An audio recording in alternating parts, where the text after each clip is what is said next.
Survivre en visite en Kyoto? C'est possible. Le défi du jour, si vous l'acceptez, c'est de visiter le maximum de monuments, mais pas n'importe quel monument, des monuments intéressants et surtout d'en profiter. Face à nous, 3 adversaires. Le temps, la chaleur et le tourisme de masse.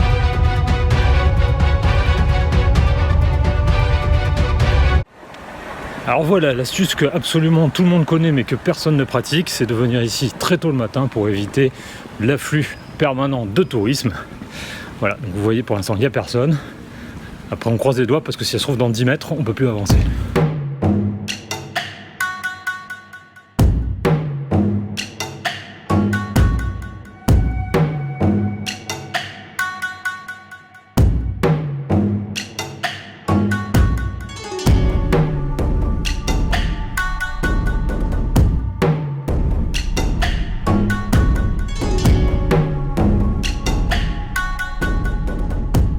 Littéralement le temple de l'eau pure, le Kiyomizu-dera est un complexe de monuments situé sur le mont Ottawa.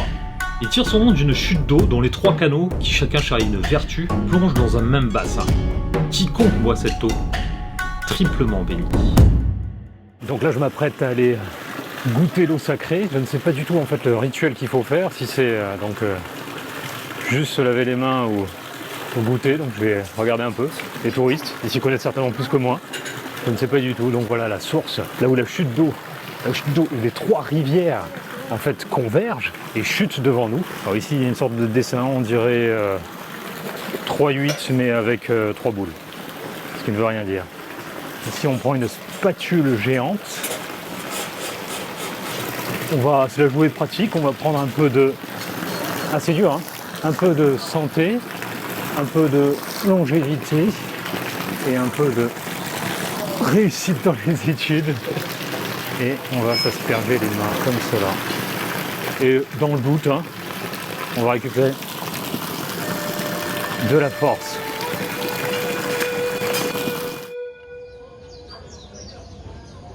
De bonne heure, le Kiyomizu-dera est un pur enchantement. Vous ne serez dérangé que par le ronronnement doux des agents d'entretien qui passent l'aspirateur. Sans ça, le calme est absolu. Profitez-en pour vous perdre dans les jardins. Et comme je l'ai fait pour ne jamais trouver le temple de l'amour, dont le défi relevé vous rapportera un maximum de likes. Moi, à sa place, j'ai trouvé une pagode, une échelle de Jacob égyptienne et aussi une mare. Cela dit, ne tardez pas trop, car très vite, tout est déjà bondé. Nous quittons les temples perchés dans les nuages pour descendre le long de Sanenzaka, une ruelle hors du temps dans les quartiers traditionnels de Kyoto. Destination la pagode Yasaka, qui, dit-on, fut inspirée par un rêve. La rue est prisée, 1 heure plus tard en plein été on peut pas faire 1 mètre. Là il est exactement 8h25 à ma montre et nous descendons déjà en pur contre-courant. Là les vagues de touristes sont en train d'affluer, les cartes sont lâchées, ça devient l'enfer. Mais nous, heureusement, on peut profiter des ruelles adjacentes, là, les petites ruelles très sympathiques de Sanenzaka, pour nous purifier. Oui, là, ce que vous voyez là, défiler à ma droite, ce sont donc les masques de Kansen. Les Kansen sont des esprits malins en fait qui contiennent à l'intérieur d'eux toutes les malignités humaines, les pensées psychopathes, les mauvaises pensées, etc. Ils se prennent forme dans ces êtres déformés, absolument abominables. Vous les rejetez en fait dans ces masques, ils prennent forme de vos cauchemars.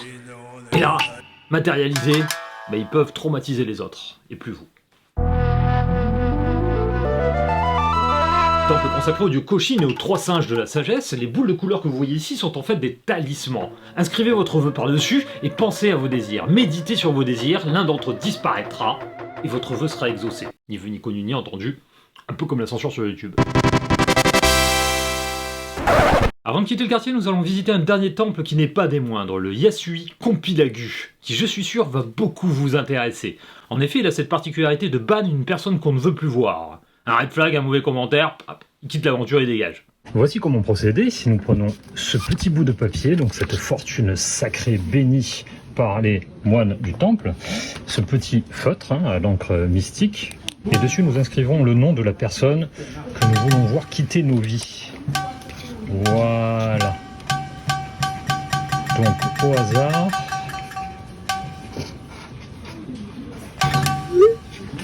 Une fois munis de ce bout de papier, nous allons réaliser le rituel sacré.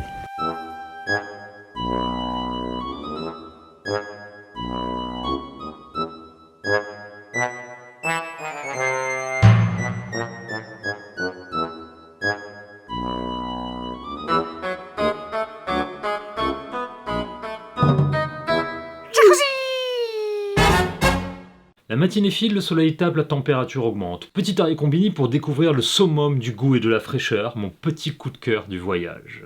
La glace 100% au lait. Nous arrivons à l'est de Gyeong devant l'impressionnante porte du sanctuaire Yasaka. Mais comme la glace fond, nous la franchissons de ce pas pour découvrir le parc Maruyama.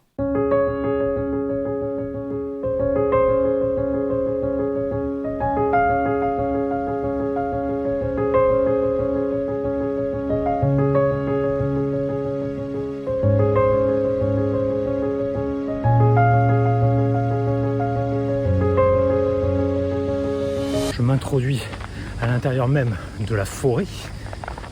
Forêt d'une quiétude incroyable, même quand on entend la clim.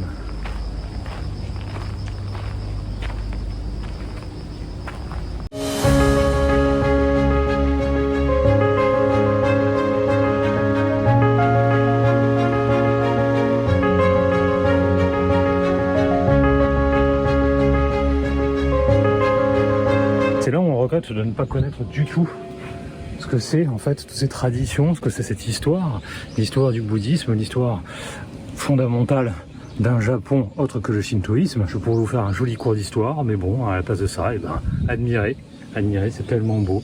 Vous avez un barbu européen à lunettes devant un hôtel sacré, certainement en train de le profaner.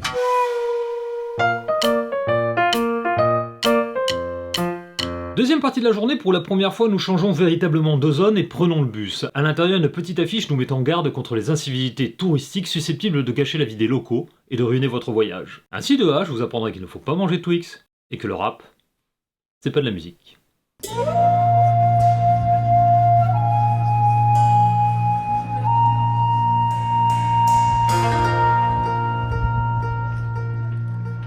Nous sommes ici, nous allons monter par cette avenue, passer ce premier portique, passer là-dessous. Attention, c'est un peu fourbe, hein. Il faut voir en perspective, hein. Imaginez la carte en 3D, sinon ça ne marche pas. On va longer ici, passer par cette porte manifestement et remonter. Le problème, regardez, c'est que on monte quand même vachement loin. Voici le petit passage dérobé qui était masqué sur la carte. Je vous ai montré donc le passage en 3D, il fallait sauter la haie de bambou.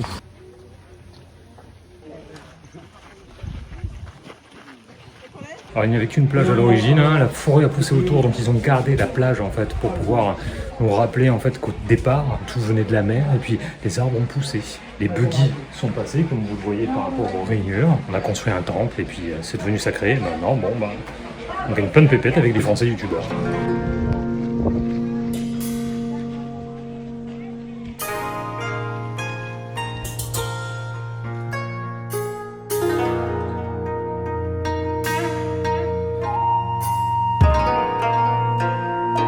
On va monter un peu là. C'est de la mousse poilue en fait.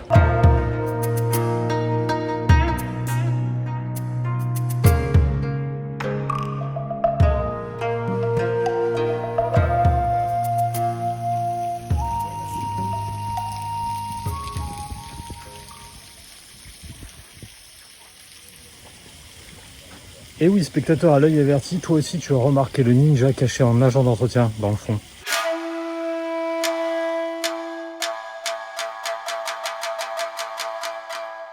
Ici, c'est l'hôtel qui porte chance contre les accidents de la route. Pour notre périple, c'est absolument essentiel. Je vais essayer de tenter la bonne fortune. Soyez avec moi, soutenez-moi. Petit moment de pression là, j'avoue, hein, parce que c'est vraiment très très important pour le voyage. Voilà, là je me sens investi tout à coup des forces immanentes du code de la route japonais. Peut-être ma main gauche va pouvoir mieux conduire. Fort de cette bénédiction qui nous sauvera dans 2 épisodes, abonnez-vous, nous quittons le Ginkakuji pour le chemin de la quiétude absolue, baptisé par les locaux d'un nom imprononçable, que nous traduisons par le chemin de la philosophie. Le chemin de la philosophie, en fait, c'est une petite balade, une petite promenade au milieu des habitations, des gens. Hein. C'est un peu à l'ombre, c'est un peu dans le calme, ça fait vraiment du bien, c'est une halte. Il y a moins de monde, c'est plus calme que les gros endroits touristiques.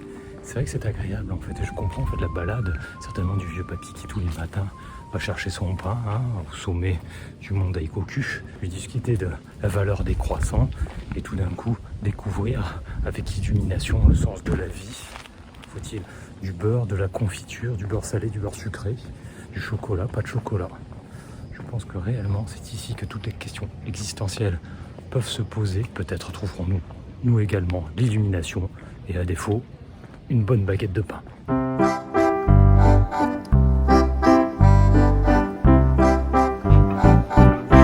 Voici ici illustré derrière nous les célèbres souris de Kant. Donc les souris de philosophie, les souris du philosophe, métaphore ultime, des petites machineries qui nous trottent dans la tête et qui changent ou pas nos vies, qui nous stressent ou qui nous donnent au contraire l'illumination, qui nous donnent les idées, l'imagination. Nous allons donc voir ce micro-temple des micro-idées.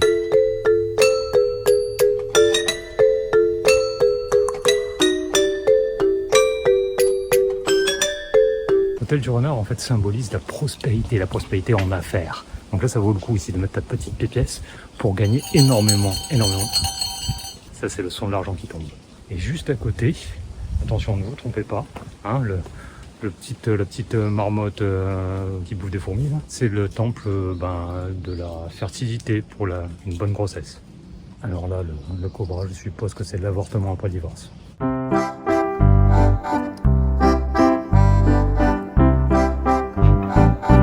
Premier précepte de la philosophie de ce chemin si long, la patience. Le deuxième, acheter des bonnes baskets, parce que la philosophie, ça fait vraiment mal aux pieds.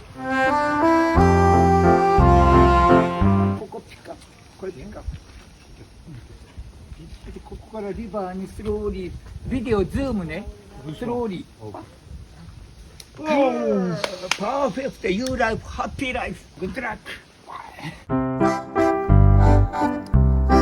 Nous venons de rencontrer sur le chemin de la philosophie un autochtone parfaitement incroyable qui nous a appris ce que c'était le bonheur. Le mec il est là juste pour le plaisir, il vous accueille, il vous sourit, il vous dit venez me voir, prenez ce petit bout de feuille, piquez-le et jetez-le dans la rivière. S'il tombe du bon côté, eh bien la chance va vous sourire, peut-être pour les vies, en tout cas pour aujourd'hui. C'est extraordinaire, le mec il a le sourire, le mec il s'éclate. C'est le Sasamune. Alors je ne sais pas si c'est son nom ou la pratique, mais en tout cas Sasamune, lui c'est le boss de la philosophie. On vient de gagner réellement la vraie récompense de tout le chemin.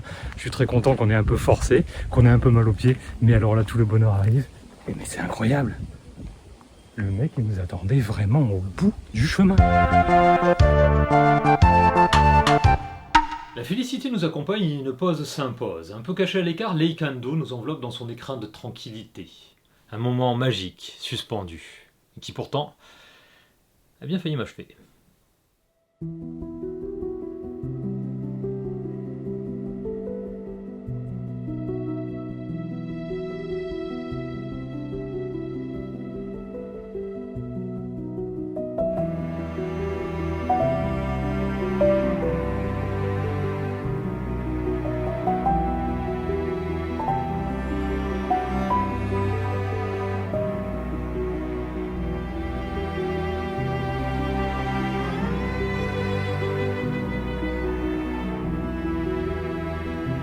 Petite surprise au milieu du temple, les gens viennent, ils se posent pour profiter un peu de la quiétude. Ça c'est assez incroyable, on s'assied tranquillement quand il n'y a pas beaucoup de monde et on prend un peu de temps. C'est la halte idéale, surtout après le chemin de la philosophie, sous la chaleur, vous êtes en train de cuire, vous avez des coups de soleil. Ici vous prenez un peu de temps pour vous réconcilier avec votre corps et votre esprit. Et dès que vous avez moins mal aux pieds, si c'est possible, vous repartez. Voilà, ça c'est le Bouddha ici qui nous accueille. Il est sympathique, un peu rouge, il a pris le soleil un peu comme nous, mais bon ça va, il s'en sort bien, un peu crispé quand même, j'ai l'impression que ça va être moi ce soir.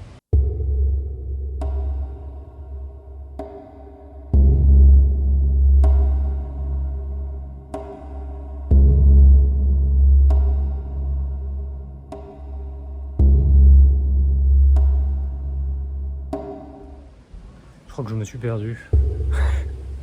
Le machin c'est un labyrinthe, je suis pas sûr, je crois que je suis déjà passé par là. Ah bah oui. Bon bah voilà. Voilà.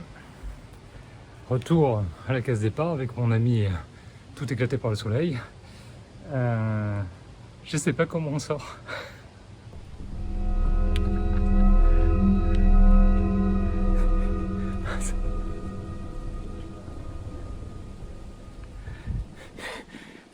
labyrinthe. C'est un vrai labyrinthe. Ici, là, je retombe sur l'ascenseur.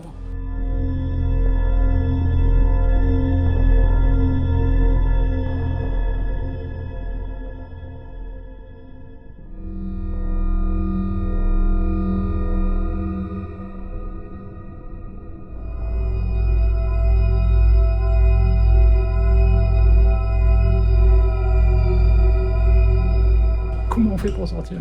Je suis bloqué moi-même dans la boucle de mon propre chakra. Qu'est-ce que c'est que cette arnaque?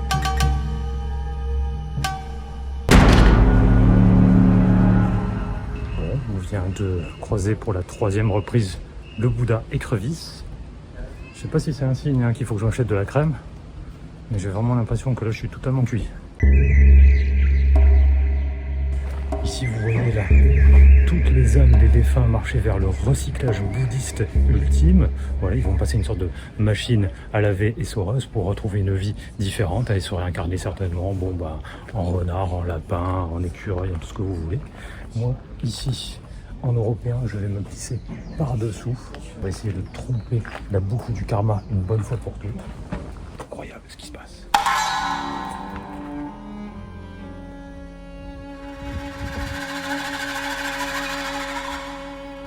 Premier indice de cette chasse au trésor, sur l'hôtel ici, il y avait quelques petites piécettes et une coupe de saké. Est-ce à dire que les dieux nous encouragent à perdre tous nos biens pour expérimenter la mendicité, l'état de démunition totale, afin que nous puissions retrouver ce qui est fondamental à notre âme? Peut-être. En tout cas, ça grimpe. C'est pas mal haut. Je suis arrivé au sommet de la pagode. Finalement, la montée n'est pas si dure que ça. Elle est un peu raide, mais elle n'est pas très longue. Mais c'est avec la chaleur, ça tape réellement sur le cœur. C'est assez fort. Donc il faut le mériter. Là, je profite un peu de l'ombre de la pagode sacrée pour me reposer un peu les poumons. Il est 1h42 à ma montre. J'ai toujours pas mangé. J'ai extrêmement faim. Elle est où la sortie? Je viens de prendre le bus, je suis en plein cœur de Tokyo. Là, j'en peux plus. Il est 14h26 à ma montre. On est là depuis à peu près 6h du matin. J'ai crapahuté donc tout ce que vous avez déjà vu en vidéo. J'ai des coups de soleil qui me font hurler de douleur déjà. J'ai pris un coup dans le cœur à cause de la chaleur quand je suis monté à la pagode. Et surtout maintenant, j'ai un tambour qui tape dans la tête. J'ai les pieds qui hurlent. Je n'en peux plus. Je crève de faim. Je pense que je suis bien déshydraté. Je suis obligé de courir. Bon, pas me faire écraser par les voitures. Le défi de la suite, c'est d'atteindre le temple d'Inali, le temple du renard. Je suis absolument sûr que j'en suis incapable. Par ça, tout va bien.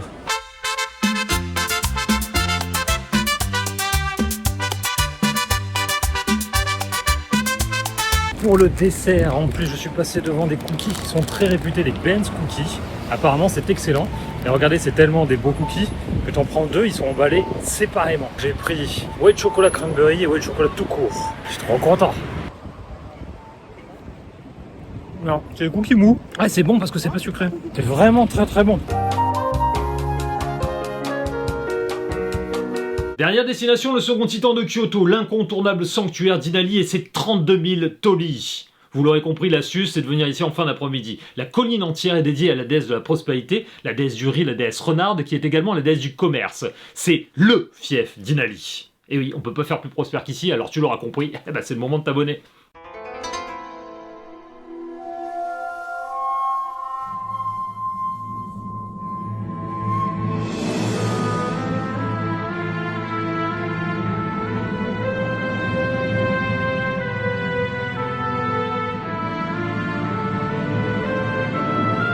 Il est actuellement 16h39, on fait un petit point sur la situation. Je suis ici.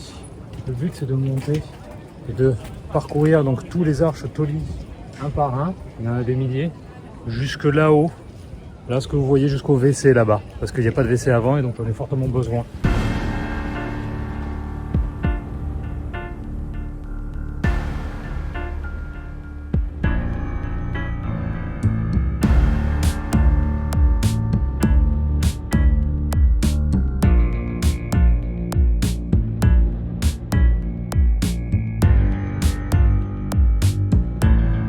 Voilà la première étape. Il y a beaucoup moins de courageux sur la piste, vous le voyez. La prospérité n'intéresse pas autant de monde que ça. Ou du moins personne n'a envie de se casser la tête pour avoir un métier qui rapporte. C'est assez classique.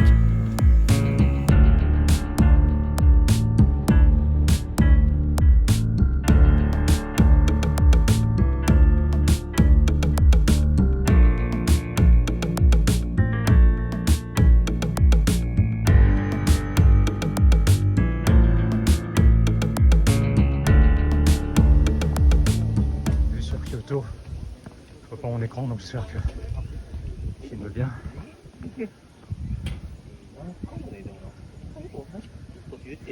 Petit point sur la situation, il est 17h22 à ma montre et je suis ici.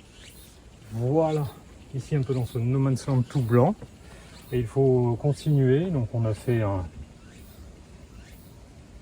une presque moitié. Voilà, la plus facile. Donc on continue. Jusque là-haut. Voilà. Facile. C'est parti. Swagger down the street with your red lips and funky beat. You better hold your head up to the sky. Oh, ça fait mal. Oh, j'ai mal au ventre. Oh là là.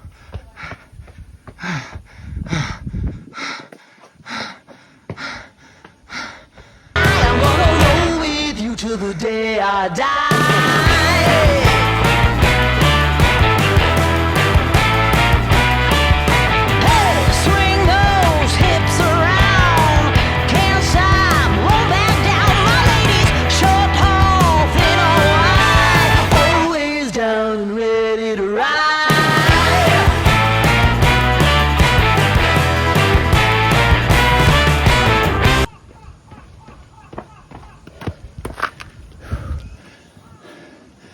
Alors, le pire dans ces plans à la con, c'est qu'en plus de monter, après il faut redescendre, puis après il faut remonter. On est au top. Là on entend très fortement les corbeaux se mêler à l'atmosphère et j'ai l'impression que l'appareil avec lequel je suis en train de me filmer est en train de littéralement rendre l'âme. C'est pas grave, on continue, toujours plus vaillant, toujours plus fort. Écoutez-moi les corbeaux.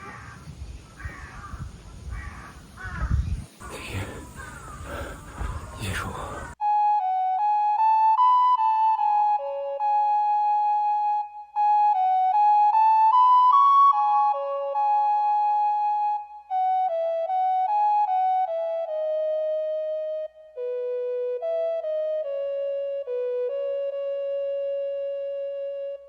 Maintenant, il faut redescendre. Alors là, la nuit est totalement en train de tomber. L'ambiance devient absolument exceptionnelle. C'est encore beaucoup plus magique. Je suis en transpiration totale, en nage absolu. Mais c'est vraiment 10 fois plus magnifique encore. Voilà, là je continue mon chemin à la lueur de quelques lampadaires qui se sont allumés pour nous guider, hein, pour repartir du monde des esprits vers le monde des humains. C'est tout droit.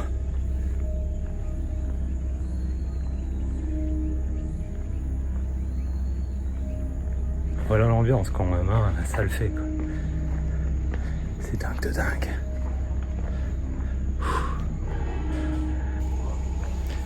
Alors, les esprits sont assez trompeurs hein, parce que ça devient de plus en plus particulier.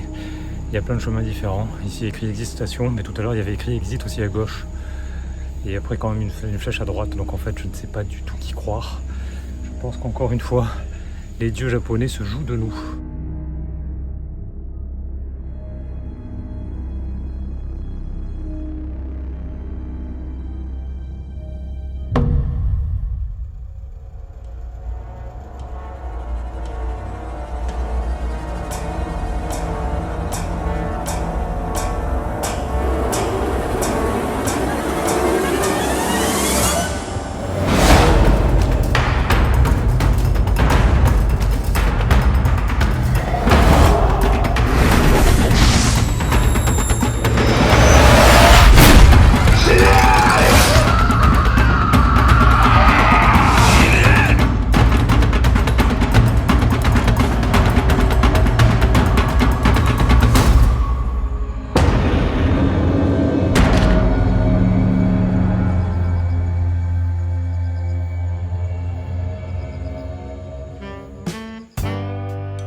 Alors, à votre avis, combien de temps en plein?